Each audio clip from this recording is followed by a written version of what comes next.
Single dad CEO plans one last road trip with daughter, but she was the piece they never knew they needed. He was a single dad, a millionaire CEO who thought he could fix everything except the distance between him and his daughter. She was a small-town waitress with nothing to lose and no one waiting for her. One reckless question changed it all. "What if I came with you?" And she didn't know her words would shatter a broken family's silence.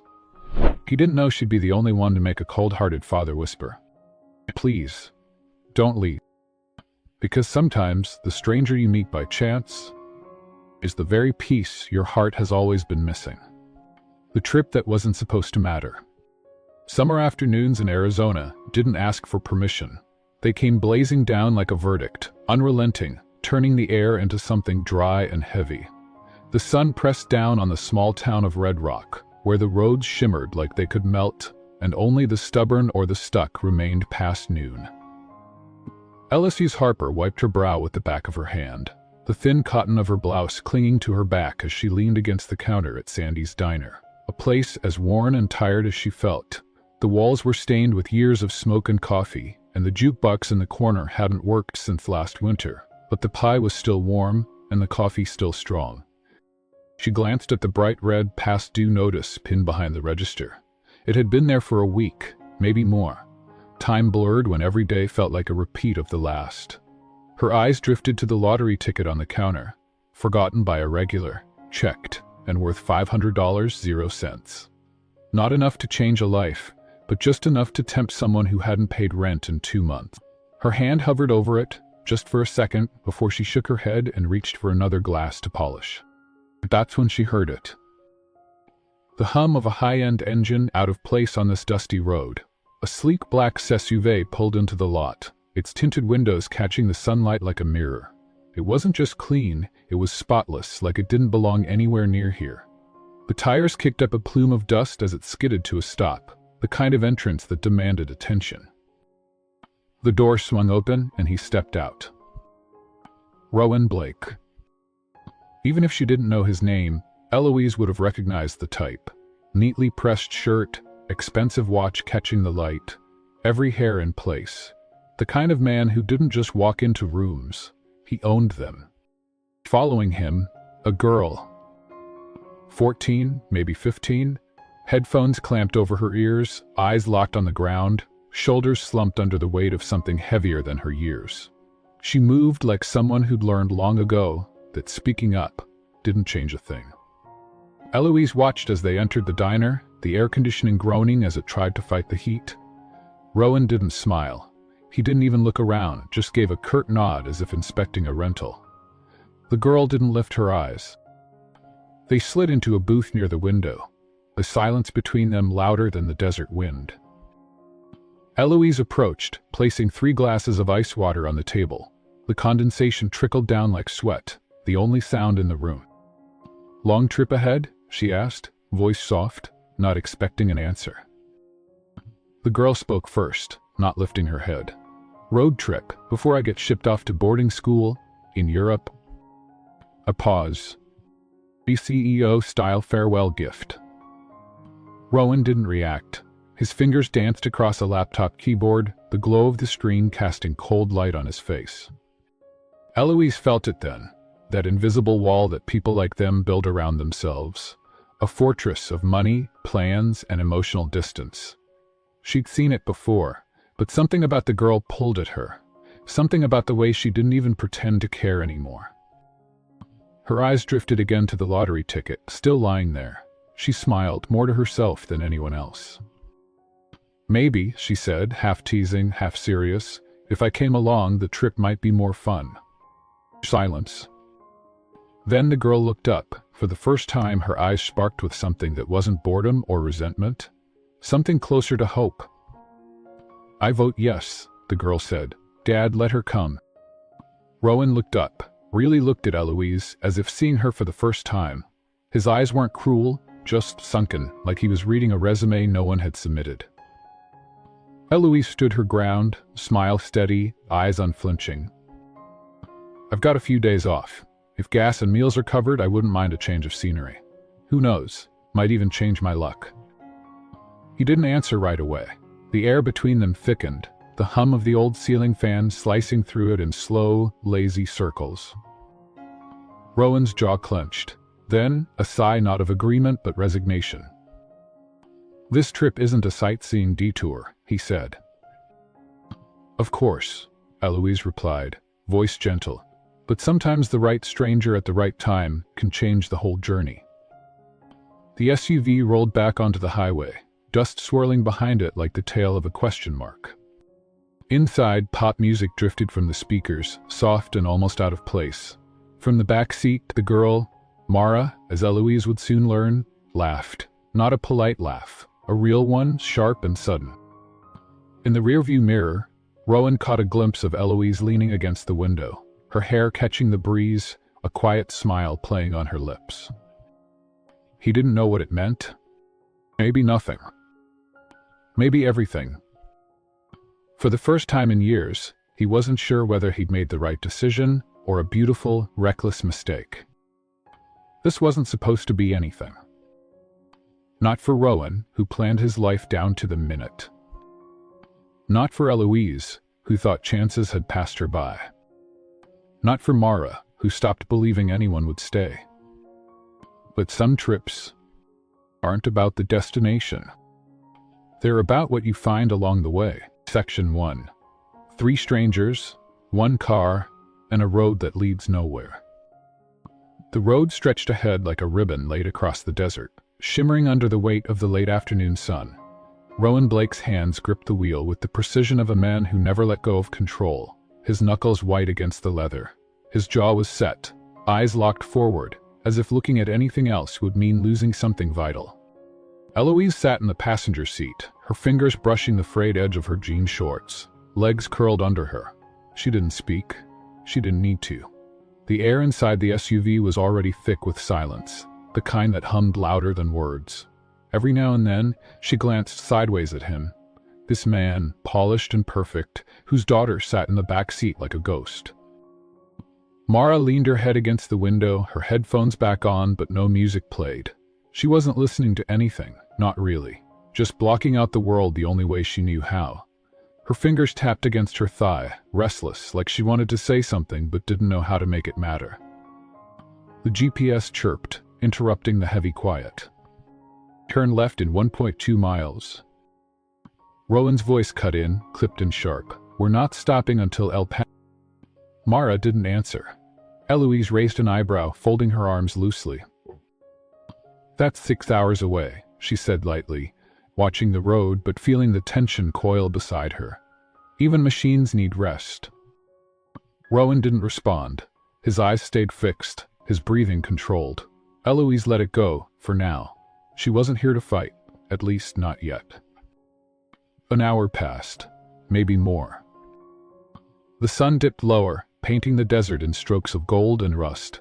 The car moved steadily like a train stuck to its tracks. No room for deviation, no permission for detours. Mara shifted in the back seat, her voice sudden and dry. I have to pee. Rowan's hands tightened on the wheel. There's a rest stop in 45 minutes. I can't wait 45 minutes, she shot back. Eloise turned, her voice softer. There was a sign 2 miles back. Gas station and diner, you could turn around. Rowan's mouth twitched, but he said nothing. Mara kicked the seat in front of her, not hard, just enough. I'm not kidding, Dad. Rowan exhaled, sharp and loud. Fine. He veered the SUV off the highway, pulling a tight U-turn, dust curling up around them as the tires bit into the gravel shoulder. The gas station appeared ahead, its fluorescent lights flickering, buzzing like an old radio stuck between stations. Mara jumped out before the car fully stopped, slamming the door behind her. Rowan stayed behind the wheel, fingers tapping the steering wheel, his mind 1,000 miles away. Or maybe just in the boardroom he never left. Eloise stepped out slowly, stretching her legs, the desert air clinging to her skin like heat-soaked cloth. She walked to the side of the building, hands in her pockets, watching Mara disappear inside. When she returned to the SUV, Rowan hadn't moved. If you know, Eloise said, leaning against the open door, she's not a client. His eyes flicked to her, sharp, defensive. "Excuse me?" "She doesn't need a schedule, or a strategy. She just needs you." Rowan's lips parted, but no words came out. He wasn't used to this unsolicited advice, unfiltered truth, especially not from a stranger. Eloise didn't push. She just looked at him, quiet and calm, her voice almost tender. "It's not about the trip, Rowan. It's about the space between." They drove again, but something had shifted, just slightly. Rowan turned off the GPS. Maybe by mistake, maybe not. Mara returned, quieter but somehow less tense. She didn't put her headphones back on. She just sat there, watching the dark sky creep in from the edges of the world, stars blinking into life one by one. "Do you ever wonder what it's like to be someone else?" she asked suddenly. Rowan glanced at her in the mirror, eyebrows raised. "What do you mean?" "Like to just wake up and not be you. Not have to live up to anything. Just be." Eloise answered before Rowan could. "Every day, sweetheart. Every single day." Mara smiled, small and secret, then leaned her head against the window again. They pulled into a cheap motel just after midnight, neon buzzing overhead like tired fireflies. Rowan walked in, booked 2 rooms, one for him and Mara, one for Eloise. As they settled in, Eloise stood at the edge of her bed, staring at the ceiling fan spinning lazily. She could hear the low hum of voices through the wall, Mara's laughter, Rowan's softer now, uncertain but there. She smiled to herself, lying back. It wasn't much, but it was a start. Tomorrow they'd drive again. Tomorrow the walls would crack a little more. But tonight, 3 strangers slept under the same roof, not knowing that by the end of this road, they'd never be strangers again. In Section 2, the things they don't say. Morning came not with sunlight, but with the dull glow of a desert sky caught somewhere between night and day. The motel curtains swayed gently, letting in slivers of gold, the kind that promised another scorcher ahead. Rowan was already up. He stood by the window, coffee in hand, his shirt unbuttoned at the collar, eyes distant. His phone buzzed silently on the nightstand. Emails, missed calls, reminders. He didn't pick it up, not yet. In the other room, Eloise stirred, blinking into the dim light. She sat up slowly, stretching, listening to the faint creak of footsteps through the wall. She could feel the weight in the air. Something was still locked tight between them. Something waiting. They hit the road by 7. No one spoke much. Mara sat in the back, head against the glass, watching the world blur by.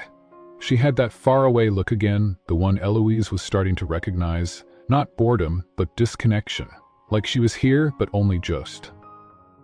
Rowan drove, his fingers drumming against the steering wheel, his mind already racing ahead, calculating hours, miles, time. Eloise stared out the window, fingers tracing patterns on her jeans. "What's the plan today?" she asked, just to break the silence. "Santa Fe by nightfall," Roland replied, eyes on the road. "There's a dinner reservation." Mara rolled her eyes, loud enough without words. Eloise turned slightly. "Ever think about stopping somewhere unexpected?" Rowan glanced at her. "I don't do unexpected." "That's the problem," Mara muttered. By mid-morning, they crossed into New Mexico, the landscape shifting from flat desert to rolling hills, dotted with ghost towns and roadside attractions long forgotten. Eloise spotted the sign first. Native Memory Museum 2 miles ahead. "Let's stop," she said, almost on impulse. Rowan shook his head. "We're on a schedule." Mara straightened up. "Come on, Dad. One museum. You love museums." Rowan sighed, long and heavy, but for once, he didn't argue. The museum was small, tucked behind an old gas station, its wooden sign weathered and crooked. Inside, the air was cool and still, heavy with the scent of aged paper and dusty artifacts.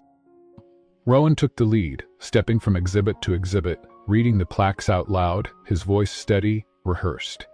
Eloise watched him from behind, the way his posture never faltered, the way he seemed more comfortable talking to facts than to people. Mara drifted away, her fingers brushing the edges of glass cases, eyes scanning faces long gone. Then, "Dad," she said, turning toward him, "did you ever think maybe I just want to live a little?" Rowan paused, hands still resting on a display. "This is living," he replied. "No, this is your version," she snapped. "I'm tired of being fixed, tired of being your next big project." Eloise stepped in, voice gentle. "Sometimes the best way to know someone is to stop teaching them and just be with them." Rowan looked at her, something tight flickering behind his eyes. They left the museum in silence. But something had shifted. A few miles down the road, they pulled into a roadside ice cream stand, the kind with faded umbrellas and melting cones. Mara was the first to smile, truly smile, as she licked at a swirl of vanilla and chocolate, sitting on the hood of the SUV. Eloise joined her, feet dangling, laughing as the wind picked up, scattering napkins across the lot.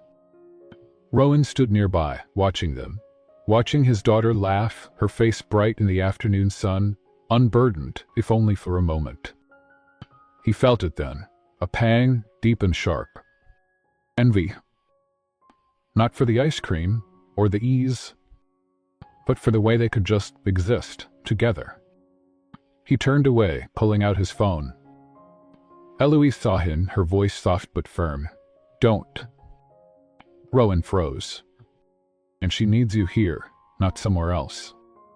His fingers hovered over the screen, then slowly dropped it back into his pocket. That night, they didn't make it to Santa Fe. Instead, they found a small lake, hidden off the main road. The water was still, the air cool, the sky above them wide open. Mara skipped stones across the surface, each ripple echoing in the quiet. Eloise sat on the shore, shoes off, toes in the dirt, watching the sunset bleed into the horizon. Rowan stood alone, hands in his pockets, looking at them. Looking at the life he didn't know how to be part of. As darkness fell, they lit a small fire. No one talked about the schedule, no one cared. Mara lay back on the grass, staring up at the stars. "Do you ever wonder if they see us?" she whispered. Eloise smiled. "Maybe they're just waiting for us to see each other." Rowan sat down slowly, the flames dancing in his eyes. For the first time, he didn't reach for his phone. That night, 3 people, who didn't know how to speak, sat together and let the silence say it all. In Section 3, the fire they couldn't control. The next morning, the air had shifted. Gone was the soft warmth of the previous night. In its place, a dry wind, carrying with it the scent of something old, something unsettled. It tugged at the edges of their tents, rustling through the pine trees like whispers they couldn't quite catch. Rowan stood by the SUV, arms crossed, staring at the trunk. Eloise approached, tying her hair back, a small smile playing on her lips. "We camping again, tonight?" He shook his head. "No, we're behind schedule." "Schedule?" She chuckled, leaning against the car. "I thought we left that back in Santa Fe." His jaw tightened, but he didn't reply. Instead, he started packing, methodical, precise, every item folded, every strap pulled taut. Eloise watched him for a moment, then walked away. They hit the road in silence, the tires crunching over gravel before sliding onto pavement.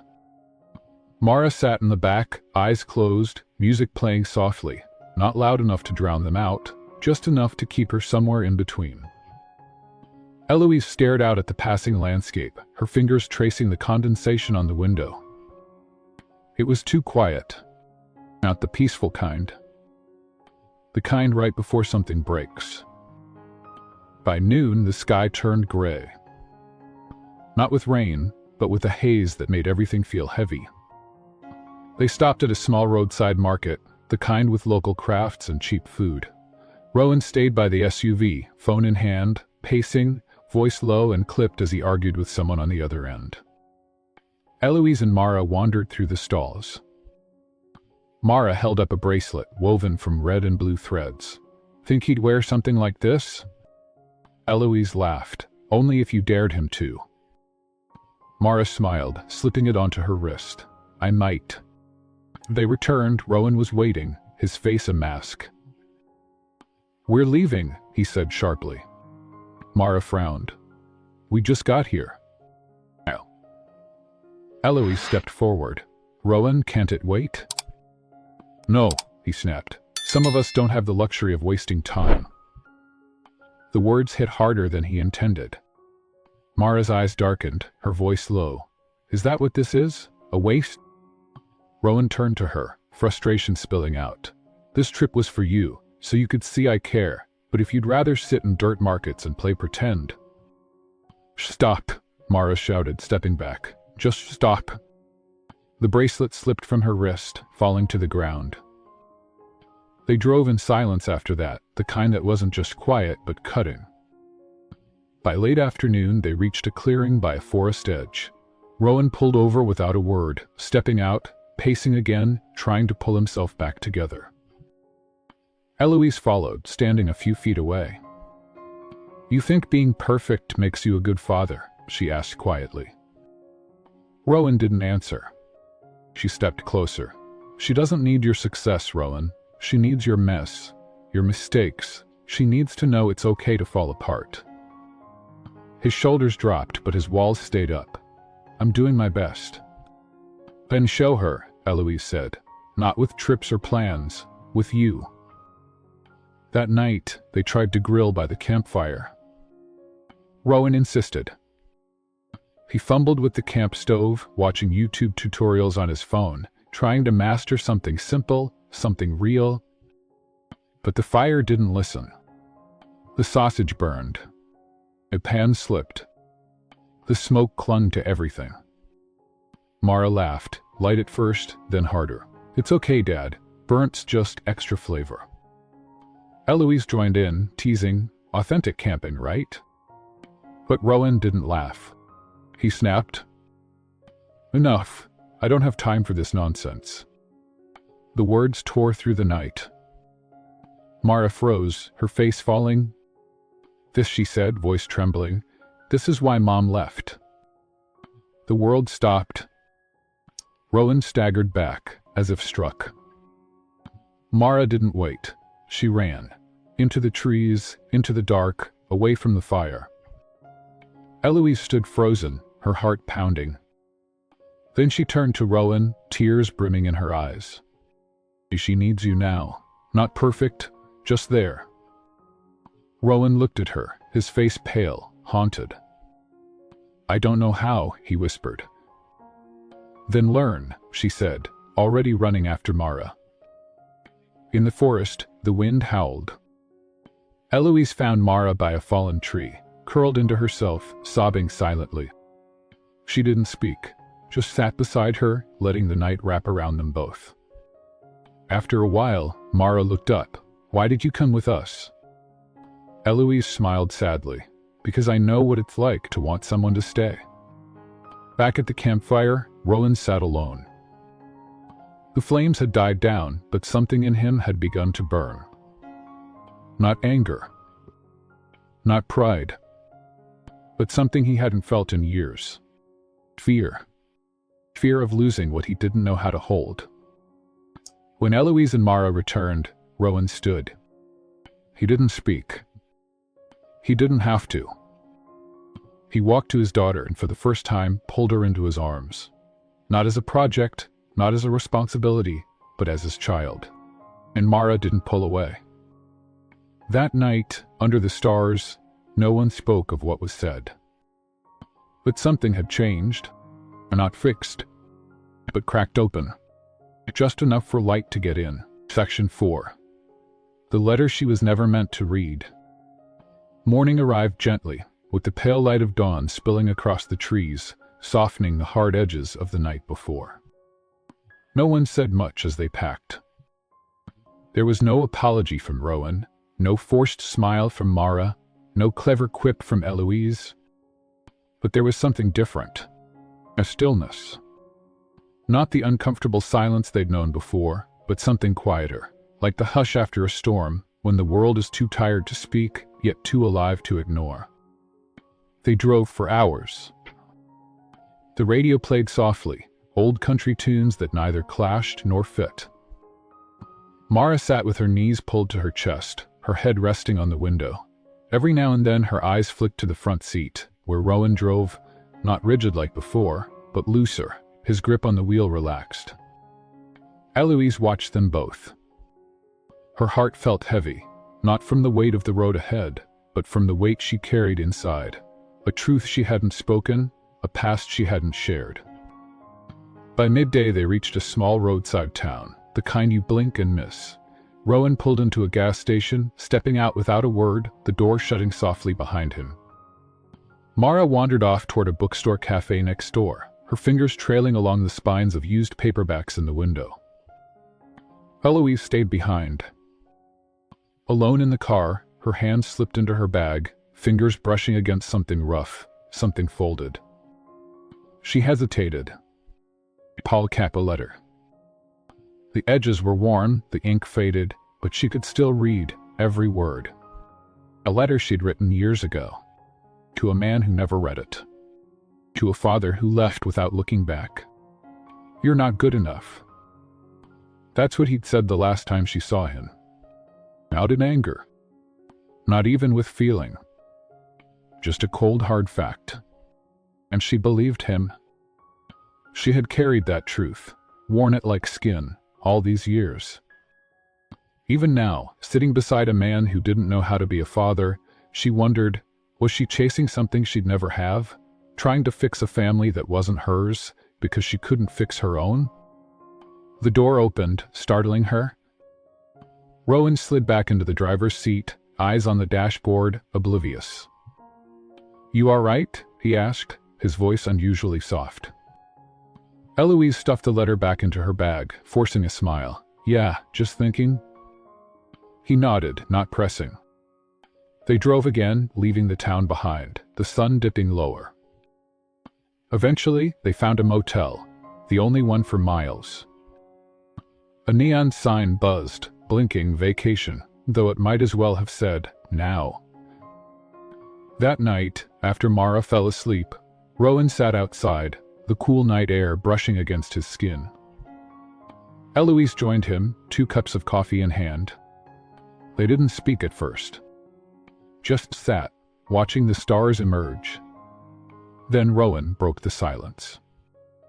"Her mother used to say I didn't know how to love," he said, staring into the dark. She wasn't wrong. Eloise looked at him, the pain in his voice pulling at her. "What happened?" she asked gently. He laughed, but it was hollow. "I married the wrong woman for the right reasons. We were supposed to build something, a life, a future. She didn't want a family, she wanted freedom, and I wanted control." He shook his head. "When Mara was born, I promised I'd do better, but I only got worse." Eloise reached out, her hand brushing his. "You're here now." "Too late?" he asked. She didn't answer. Because she didn't know. Later, in the stillness of the motel room, Mara stirred. She reached for her jacket, pulling it from the chair. A piece of paper fluttered to the floor. She picked it up. It wasn't hers. It was Eloise's letter. She didn't mean to read it. But she did. The next morning, Mara was gone. Eloise woke to Rowan's voice, tense and panicked. "She's not in her room." Her heart stopped. "And she wouldn't just..." Eloise began, but her voice caught. Rowan was already grabbing his keys.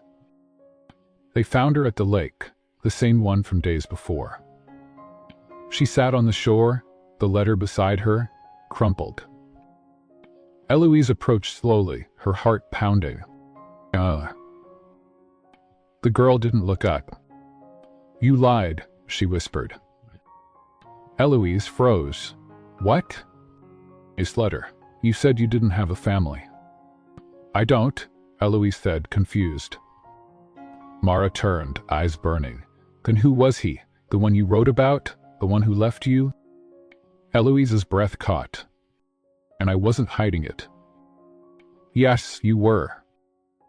Rowan stood behind them, watching, silent. Eloise knelt, picking up the letter. He was my father. He left when I was your age. I never saw him again. Why didn't you tell me? Because I didn't want you to see me the way I see myself. Mara shook her head. I don't care about your past. I care that you stayed. And now? You're leaving? Eloise's eyes widened. What? You said you don't belong, that you're just here for the ride, but you do belong, here, with us. Rowan stepped forward, his voice low. She's right. Eloise looked at them, both broken in their own ways, both needing something she didn't know if she could give. I'm scared, she whispered. So are we, Rowan said. And for the first time, three people, with pasts they couldn't escape, stood at the edge of something new. Not perfect, and not planned, but real. Session 5. The visitor who knew too much. The sun was high by the time they left the lake. Mara sat in the back, her eyes red but clear, her fingers loosely holding the crumpled letter. Eloise rode up front, her body turned slightly toward Rowan, though neither of them spoke. There was nothing left to say, only something left to prove. Rowan drove slower now. Not like a man rushing toward a destination, but like someone who realized that the road itself mattered more than where it ended. By afternoon, they pulled into a small town square, the kind with flower boxes hanging from windows and old men playing checkers outside the general store. They needed a break. Rowan parked near a diner, not unlike the one where this all began, though this one didn't hold the same weight, the same memories, just a stop, just a breath. As they stepped inside, the air was cool, the scent of fresh bread wrapping around them. Mara darted toward the dessert counter, eyes lighting up at the sight of chocolate cream pie. I vote we eat dessert first, she grinned. Eloise laughed, nodding. Best idea I've heard all day. Rowan watched them, a smile tugging at his lips, rare but easier now. They sat at a corner booth, sunlight spilling through the blinds, turning the moment golden. Mara dug into her pie, Eloise sipping coffee, and for a while, it felt like they could live like this forever. But peace never lasts long. Not for Rowan. The door swung open. And just like that, the air changed. Charles Whitaker, Rowan's former partner, stepped inside. Tailored suit, polished shoes, phone in hand as if the world owed him attention. Rowan stiffened, his jaw clenching. Charles didn't see them at first. He was speaking loudly, something about investors, timelines. Benda got to his feet. Then his eyes scanned the room and landed on Rowan. He smirked.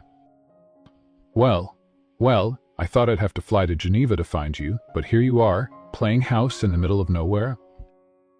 Rowan stood, slow and deliberate. What are you doing here? Charles raised an eyebrow, glancing at Eloise, then Mara. You've been dodging calls, emails, people are nervous, investors want answers, and I want to know what the hell you're thinking. I'm not coming back, Rowan said flatly. Mara froze, her fork halfway to her mouth. Charles laughed, loud and condescending. Don't be ridiculous. You built Phoenix Holdings. You don't just walk away. Rowan stepped closer, his voice low. Watch me. Eloise stood now too, watching the exchange, her heart thudding. She could feel Mara's eyes on them, could feel the past threatening to swallow everything they'd tried to build. Charles noticed her. And you, he said, eyes narrowing, the waitress. You're the one in all the photos. Or photos, Rowan demanded. Charles pulled out his phone, tapping the screen. Public relations nightmare. CEO disappears, runs off with some small-town nobody, while his daughter's future hangs in the balance. This is your legacy? Rowan's hands balled into fists. Leave, now. But Charles didn't move. You think you can rewrite who you are, he sneered. You're Rowan Blake, the man with a plan, the man who doesn't make mistakes. Mara stood suddenly, her voice sharp. You're wrong. Both men turned. He does make mistakes, she said, stepping beside her father, but he's learning how to be something better. The diner fell silent. Charles scoffed, backing toward the door. This won't last, Rowan. People like us don't get to be ordinary. Then he was gone. Outside the sun seemed brighter, but the world felt heavier. Rowan sat on the curb, head in his hands. Eloise knelt beside him. You okay? She asked softly. He looked up, his eyes tired. I should have known it wouldn't be this easy. Eloise touched his arm. What do you want? He paused. I want to stay. Mara sat on the bench nearby, watching them. For the first time, she didn't feel like a child caught in a crossfire. She felt like someone who mattered. That night, they checked into a quiet motel, a little nicer than the last. Eloise stood on the balcony, the stars stretching wide above her. Rowan joined her, leaning on the railing. I'm not going back, he said. You don't have to. He looked at her, really looked. I'm scared, Eloise. She smiled, her voice barely above a whisper. So am I. He reached for her hand, fingers lacing through hers. Stay. Her heart jumped. I've stayed longer than I ever planned, she said. And he asked. And she turned to him, eyes shining. And I'm not done yet. Inside, Mara lay in bed, her phone buzzing with messages she didn't read. She turned it off, rolling over. And for the first time, she didn't dream of running. Session 6. The choice that cost everything? Morning light spilled into the motel room, golden and soft, like the world was offering them a brief moment of peace. Rowan lay awake, staring at the ceiling, Eloise's breathing slow beside him. He could feel the weight of yesterday pressing on his chest. Charles's words, the look in Mara's eyes, the part of himself that still questioned if he deserved any of this. His phone buzzed. Again. The screen lit up with, board meeting, urgent? He turned it over, face down on the nightstand, as if that could silence the pull. In the next room, Mara sat cross-legged on the bed, flipping through the small notebook she always carried.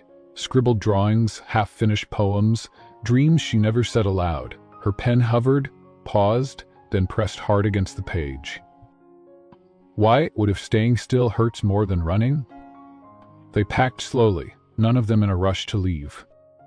Over breakfast, the air felt different. Not heavy, not light, just waiting. Eloise watched Rowan carefully, noticing how his eyes drifted more often now toward his phone, toward the road. Something's on your mind, she said gently. Rowan hesitated. The board is threatening to dissolve the company if I don't return. And do you want to? He didn't answer. By noon, they were back on the road, driving nowhere in particular. Mara spoke first, her voice clear. You don't have to choose between us, Dad. Rowan glanced at her in the rearview mirror, confused. What? I know what's happening. I know about the company. Rowan swallowed hard. I never wanted you involved in all that. I already am. I don't want you to lose something you built for me. Eloise turned slightly in her seat. Mara, this isn't your responsibility. I know, she said. But if he leaves everything behind and then I mess up, if I'm not worth it... You are worth it, Rowan interrupted, his voice cracking. Everything I built means nothing without you. The car pulled over by a scenic overlook, the kind people pass by without noticing. Rowan stepped out first, pacing, the weight of two worlds pulling at him. Eloise followed, standing quietly beside him. You built an empire, she said softly, but you never built a life. He looked at her, pain flickering in his eyes. This is the first time I've ever felt like I have one. Then don't run from it. He exhaled, shaky. If I stay, I lose everything. No, she said, reaching for his hand. If you go back, you lose us. Mara stayed in the car, watching them, her heart pounding. She pulled out her phone, scrolling through messages from her mother. Cold, distant, full of plans and conditions. Then one from Rowan. "I'll always fight for you." She smiled, just barely. Rowan turned back to the car, making a decision. "I need to make a call," he said. Eloise nodded. "Do what you have to do." Inside the car he sat, staring at the screen. Charles's name flashed again. He answered. "Ah, Rowan. Finally, we need you in New York by tomorrow." "I'm not coming." Silence. "Excuse me?" "I'm done. I'm out. You can't just walk away. We'll lose everything." "Then let it fall." He hung up. And just like that, the world he'd built, the identity he clung to, was gone. Rowan stepped out, the sun now dipping low, casting long shadows. Mara ran to him, hugging him tighter than she ever had. "You stayed?" "I'm here." Later that evening they checked into a small inn, nestled in the hills. Rowan sat on the porch, Eloise beside him. "What now?" she asked. He smiled, tired but free. "We build something together." Eloise leaned into him, her head resting on his shoulder. "I've never built anything before." "Then we'll start small." In the distance, the sky darkened, but none of them were afraid. Because for the first time, they weren't running. They were choosing, in Section 7, the past that came for her. The next few days felt like borrowed time. Slow mornings, long walks through quiet towns where no one knew their names, laughter that didn't feel forced, meals that didn't taste like obligations. For once, they weren't living by anyone else's rules. They were just, living. Mara seemed lighter now. She'd stopped to take pictures of abandoned barns, of flowers blooming in the cracks of sidewalks, of Eloise and Rowan when they weren't looking. She still had moments where doubt crept in, but now she had hands to hold when it did. And Rowan, he was learning. Learning how to be still, how to listen, how to be a father, not a provider. But peace, as always, doesn't come without a price. It was a Wednesday afternoon when it happened. They'd stopped at a small craft market, nestled between rolling hills. Mara darted off to explore, Rowan trailing behind, admiring handmade leather journals. Eloise stood by a stall, her fingers brushing over woven scarves when she heard it. A voice she hadn't heard in years. "Ellie." Her heart stopped. She turned slowly. There he was. Thomas. Tall, rugged in a way that used to charm her. The man who once made promises she believed. The man who left her in the middle of the night with nothing but a note. "I'm not ready for this." She hadn't seen him since. Thomas smiled, uncertain. "I thought, is it really you?" Eloise felt the world tilt slightly. "What are you doing here?" "I'm working a few towns over. Saw you, thought maybe I was dreaming." And she forced a smile. "No dream." He glanced around. "You look different." "I..." Rowan appeared, laughing with Mara, but the moment he saw him, his smile faded. He walked over, protective instincts rising fast. Eloise turned to him quickly. "This is Thomas, an old friend." Rowan's eyes narrowed, his voice calm but firm. "I'm Rowan." Thomas nodded, assessing. "Didn't mean to interrupt." "You didn't," Eloise said quickly. But Rowan knew better. He knew interruptions when he saw them. Later, back at the inn, Rowan didn't say anything, not at first. But the silence between them had changed. Tense, heavy. Eloise sat on the bed, her hands trembling. "He's just someone from before." Rowan stood by the window, arms crossed. "Someone important?" "He was, once, but he left." "Why didn't you tell me about him?" "Because it didn't matter." Mara sensed it. Over dinner she picked at her food, her voice small. "Are we okay?" Rowan forced a smile. "We're fine." Eloise stood, clearing her plate. I'm going for a walk. Rowan watched her leave, something tight in his chest. Outside, the night air was cool. Eloise walked aimlessly, her thoughts spinning. She didn't expect Thomas to find her again, but he did. He stepped out from under the streetlight, hands in his pockets. You ran off. I didn't have anything to say. I did, he said softly. I never should have left. She laughed, bitter. You always knew how to show up when it's convenient. I mean it. I thought about you all the time. She looked away. I've moved on. Really? He stepped closer. You look at him the way you used to look at me? Her eyes flashed. No, I never looked at you like that, because with him, I don't have to beg to be chosen. Back at the inn, Rowan sat on the edge of the bed, the letter Eloise had once written now in his hands. She had trusted him with her wounds. Why did it still feel like he might lose her? When Eloise returned, Rowan stood. Is he still here? He asked. Yes, she said. Do you want to go? The question stunned her. Go. With him.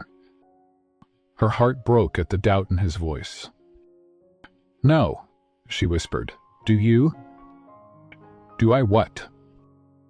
Want to go back to your world? Rowan shook his head, stepping closer. My world is here, wherever you are. She fell into his arms, tears hot against his chest. You scared me, she said. You scare me every day, he replied, because I've never wanted something this much. That night, they didn't sleep much. Not out of fear, but out of the need to feel every second of what they almost lost. In Section 8. The rain came unexpectedly. A soft drizzle at first, then a steady pour that blanketed the hills and turned the roads slick with memories. Eloise stood by the window, watching drops race each other down the glass, her arms wrapped around herself, though it wasn't the cold that made her shiver. Behind her, Rowan sat at the small table, elbows on his knees, head bowed like he was carrying something heavier than himself. Neither of them had spoken since that morning. Mara had gone to bed early, sensing the tension but knowing better now than to force it away. She believed in them. She had to, because if they couldn't make it, if this wasn't real, then what chance did anyone have? Eloise turned. Say something. Rowan looked up, eyes tired. I don't know what you want me to say. The truth? He stood, crossing to her. The truth is, I'm terrified. Of what? She whispered. Antus, that you'll leave. That I'll wake up and us, it'll be gone. Eloise shook her head. I'm still here. But for how long? His voice cracked. I don't know how to hold on to you without breaking something. You don't have to hold me, Rowan. You just have to stop letting go. Lightning flickered, casting shadows across the room.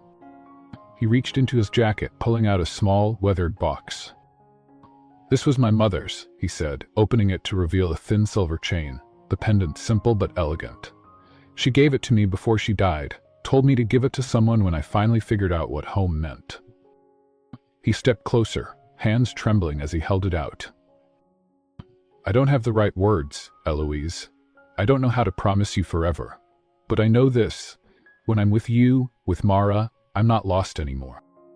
She stared at him, heart pounding. When now? She asked, voice barely a breath. Because you were the only one who stayed, and because I'm done being the man who lets love walk away. Tears spilled down her cheeks, mixing with the rain sliding in through the cracked window. She took the box, closed it gently, then set it aside. Her hands reached for his face, pulling him down, her lips brushing his, not with desperation, but with certainty.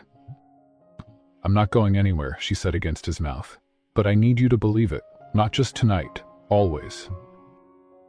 They held each other, the storm outside no match for the one inside them. Later, in the quiet hours, they sat on the balcony, wrapped in a blanket, the world softened by the rain. Eloise leaned into him, fingers tangled with his. "There's one thing I've never told you," she said softly. "What's that?" "I never believed I'd find this. Not really." Rowan kissed the top of her head. "Neither did I." She looked up. "So what do we do now?" "We keep going," he said. "Not by plans, just by love." Inside, Mara smiled in her sleep, a dream unfolding where they were all together, safe. Section 9. The place they had to leave to find home. The rain had passed by morning, leaving the world washed clean. The sunlight was softer now, filtered through lingering clouds, like the sky itself was cautious to begin again. The inn's parking lot glistened, puddles reflecting the pale blue above. Eloise sat on the edge of the bed, brushing her hair back, her eyes fixed on the open suitcase lying on the floor. It felt heavier than it should, heavier than just clothes. It held the question they hadn't answered yet. Where do we go now? Rowan zipped up his own bag, setting it by the door. He glanced at her, catching the hesitation in her eyes. "You don't have to pack yet," he said softly. Eloise smiled, but it didn't reach her eyes. "I'm not sure if we're still running or if we've arrived." Mara bounded into the room, her energy brighter than the morning. "Can we go back to the lake, just for a little while?" Rowan looked to Eloise, waiting. Eloise nodded. "Let's go." The lake was quieter than before. The water still, the air thick with the smell of pine and damp earth. It felt like a memory they'd stepped into, something fragile, something worth holding on to. Mara ran ahead, skipping stones again, laughing as each one danced across the surface. Rowan and Eloise followed slowly, their hands brushing but not quite joining. They sat on the shore, watching Mara twirl in the grass. Rowan finally spoke. "I've been thinking about what comes next." Eloise turned to him, heart tight. "And?" "There's a house," he said, almost shy. "Not far from here. Nothing big, but enough." She looked away, the weight of those words settling. "Do you want to stay?" she asked. "I want us to stay." Eloise's chest tightened. "Rowan, I don't know who I am when I'm not moving. I've never stayed anywhere long. Maybe it's time." She shook her head. "What if I mess it up? What if I can't be what you and Mara need?" He reached for her hand, pulling it to his chest. "We don't need perfect, we just need you." Mara called out, waving at them, her voice ringing over the water. "Come on." They spent the day there, picnicking on the grass, telling stories, building something invisible but real. When the sun dipped low, they packed up, driving back in comfortable silence. Back at the inn, a letter waited for Eloise at the front desk. She frowned, taking it with uncertain hands. The return address made her stomach flip. The landlord from her old apartment. Inside, a single note. "Come back, we'll make it work. Rent reduced." She sat on the bed, staring at the paper. Rowan entered, reading her face. 14. "What is it?" She held out the letter. He read it, then sat beside her. "You thinking of going back?" She didn't answer. That night, sleep didn't come easily. Eloise stood by the window, watching the stars. Rowan came to her, wrapping his arms around her waist. "You don't have to choose tonight," he said. That she knew. A choice was coming.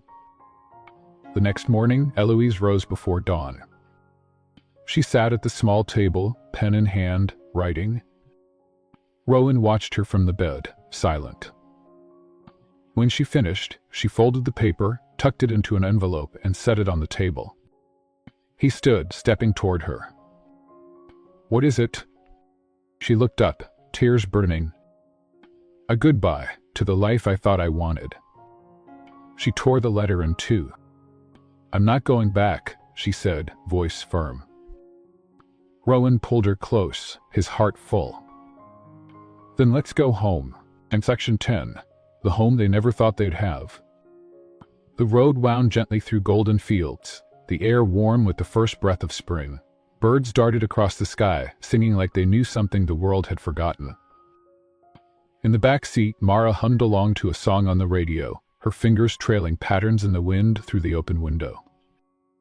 Eloise sat up front, the map folded in her lap, but she wasn't looking at it. She didn't need to. The path wasn't about roads anymore. Rowan drove with one hand on the wheel, the other resting near hers, not quite touching, but close. He glanced at her, eyes soft.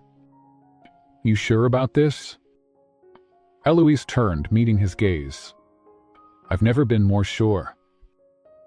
They pulled up to a small cottage nestled at the edge of a meadow. The roof sagged a little, the paint was chipped, and the front porch creaked in the breeze. But it was theirs. Not perfect, but theirs. Mara jumped out first, racing to the porch, spinning around. "This is it," she grinned. "This is really it?" Rowan laughed, stepping out, pulling Eloise with him. "Yeah, this is it." They spent the day exploring, dusting off old furniture, opening windows long shut, letting the light in. Every creak, every corner held possibility. In the kitchen, Eloise found a small chalkboard tucked behind a cabinet. She wiped it clean, then wrote, in big, uneven letters, "Home." As night fell, they sat on the porch, wrapped in blankets, watching the stars. Mara dozed off in a rocking chair, her head resting on Rowan's shoulder. Eloise stood, walking to the edge of the porch, staring into the dark. Rowan joined her, slipping his hand into hers. "Are thinking again?" he teased. She smiled, but it faded. "What if this doesn't last?" Rowan turned her gently, his hands on her face. "Then we fight for it, every day." She nodded, tears in her eyes. "I never thought I'd find this." "You didn't find it," he said. "You built it, with me." Suddenly, Mara stirred, blinking up at them. "Promise me something," she mumbled. "Anything," Rowan said. "Don't leave. Ever." Rowan knelt beside her, brushing her hair back. "Never." Eloise joined them, holding both their hands. "We stay. Together." The next morning, light spilled into the cottage, warm and golden. Eloise woke first, slipping out to the porch. She held the silver chain Rowan had given her, letting it catch the light. Not as a promise of forever, but as a promise of today. Rowan stepped out, wrapping his arms around her. "No meetings, no plans. Just us," she whispered. He kissed her temple, always. And in that small, imperfect house, 3 hearts, once lost, found something bigger than dreams. They found home, what it really means to stay. Love doesn't always come in grand gestures or perfect moments. Sometimes, love is the quiet decision to stay. And to stay when it's easier to run. To stay when fear whispers that you're not enough. To stay when every part of you doubts that this kind of happiness could ever last. For Rowan, love meant breaking down the walls he'd spent a lifetime building. Walls made of ambition, fear, and the belief that he could only be valued for what he achieved. It meant becoming a father, not by providing, but by being present. It meant letting go of control and choosing to live in the messy, unpredictable beauty of the moment. For Eloise, love meant believing she was worth being loved back. It meant trusting someone would see her not as an escape or a temporary spark, but as home. She learned that healing doesn't mean forgetting the past, but embracing the person you've become because of it. And for Mara, love meant realizing she was never a burden, never a project to be fixed. She was simply a girl who needed to be seen, to be heard, and to be loved exactly as she was. In the end, it wasn't about the journey. It wasn't about the places they visited or the miles they traveled. It was about the space they created between them, a space filled with forgiveness, laughter, hard truths, and soft nights. A space where none of them had to be perfect, only present. They learned that home isn't a place. It's the people who choose to stay. No matter how far you've gone or how broken you feel, there's always a chance to start again. Sometimes you don't need to find love, you need to allow it. Because the most powerful kind of love isn't the one that rescues you. It's the one that remains. If this story touched something inside you, if you've ever felt left behind or unsure whether love is still possible, remember this. Sometimes, just one person choosing to stay is enough to heal an entire childhood. And maybe that person is you. Tell me in the comments, have you ever stayed when it was hard? Or did someone ever stay for you when you needed it most? Let's talk about it. Thank you for watching today's CEO Love Stories. Every love story is a journey. One filled with passion, ambition, sacrifice, and unforgettable moments. Here at CEO Love Stories, we bring you the most compelling tales where power, success, and love collide. If you enjoyed this story, don't forget, like to support more incredible content. Comment your thoughts. Can love overcome power and ambition? Subscribe and turn on notifications, so you never miss our next breathtaking romance. CEO Love Stories, where love and power collide. Because love isn't just a feeling, it's a choice. See you in the next story.